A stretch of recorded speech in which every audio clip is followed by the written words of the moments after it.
IMF का डूमोर का मुतालबा, शराइत की तवील फहरिस्त पाकिस्तान को दे दी। बिजली और गैस महंगी करने का मुतालबा, हुकूमत ने पेट्रोल पर मजीद लेवी लगाने और सब्सिडी में कटौती की तैयारी कर ली। अमल दरामद के बाद महंगाई की नई लहर आने का इम्कान। माहिरीन ने खबरदार कर दिया कि आमदन बढ़ाने के बजाय अगर टैक्सों का बोझ बढ़ता रहा तो मईशत की रफ्तार मजीद थम जाएगी और जिंदगी पहले से ज्यादा मुश्किल हो जाएगी। माली नज़्म-ओ-ज़ब्त के नाम पर हुकूमत को अपने अखराजात और सरकारी इदारों के खसारे कम करने का हदफ दे दिया। इस्लामाबाद से शकील अहमद की रिपोर्ट देखिए।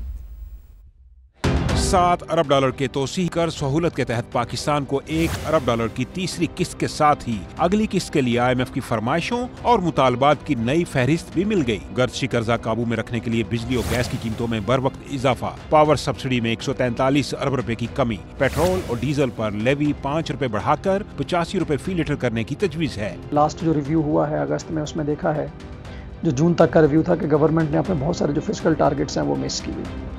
तो उस सूरत में जो IMF का है कि आप इनको जो है वो अपने टारगेट्स को मीट करने के लिए या तो टैक्स बेस को बढ़ाएं, लेकिन चूंकि गवर्नमेंट टैक्स बेस को बढ़ा नहीं पा रही है तो हमें नए टैक्सेस जो है वो लगाना पड़ रहे हैं। इक्तिसादी माहिरीन का कहना है कि आवाम या कारोबारी तबके पर टैक्सों का इजाफी बोझ डालने से मईशत मजीद सुस्त रवि का शिकार होगी। हुकूमत को गैर जरूरी अखराजात पर काबू पाने का मशवरा दे दिया।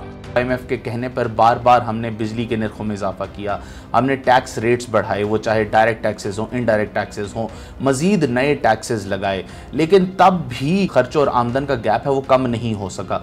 उसकी एक बड़ी वजह तो ये है कि जब आप टैक्स बढ़ाएंगे तो आपकी मईशत जो है वो मजीद स्लो होगी, आपकी मईशत का पहिया जो है वो चलना बंद होगा। बाज माहिरीन का कहना है कि IMF का काम सिर्फ मुआशी इस्तेहकाम में मुआवनत है, पायदार तरक्की के लिए बुनियादी इस्लाहात हुकूमत की जिम्मेदारी है। पाकिस्तान एक डेवलपिंग इकोनॉमी है और हमारी ग्रोथ उतनी नहीं है जितनी कि होनी चाहिए थी या पास्ट में कभी हुआ करती थी। तो इस वजह से हमारे लिए प्रेशर है, आम आदमी पे भी, कॉमन पर्सन पे भी, हमारी गवर्नमेंट पे भी एक प्रेशर है। 11 नई शराइत के बाद कर्ज प्रोग्राम की मजमूई शराइत 64 तक पहुँच गई है। IMF कर्ज प्रोग्राम के तहत तीसरा इक्तिसादी जायजा मार्च 2026 में होगा, जिससे पहले हुकूमत को मुतअद्दिद अहदाफ पूरे करना होंगे। शकील अहमद, समा, इस्लामाबाद।